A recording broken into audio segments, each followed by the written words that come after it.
நினைக்காதீங்க, இவங்க நம்மள தாக்குறதுக்காக வரல, இவங்க ஏதோ ஒரு வேற விஷயத்துக்காக வந்திருக்காங்க, இவங்களை நம்ம தேடி கண்டுபிடிப்போம், இவங்க கிட்ட என்ன எதுக்காக காட்டுக்குள்ள வந்திருக்காங்க அப்படின்னு நம்ம கேட்போம் அப்படின்னு சொல்லி அனுமன் என்ன பண்ணாரு, ஒரு துறவி வேடத்துல ராமரும் லக்ஷ்மணன் கிட்டையும் போறாங்க. அனுமனின் அறிவுகளை கேட்டு அவரை முழுதாய் பற்றி கொண்டார். சுக்ரீவன் துறவி ஆடை அடைந்த அந்த இருவர்களை பற்றி விசாரியுங்கள் என்று 9 மைல் தூரத்தில் இருந்த துறவரம் நடக்கும் இடத்திற்கு வாலி வரும்போது உடனடியாக இறந்து விடுவார் என்று முனிவர் சபித்தார்.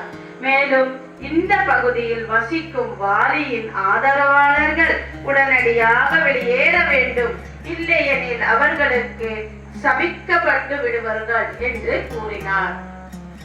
துறவத்திற்கு சுற்றி இருந்த சக குரங்குகள் அனைத்தும் வாலி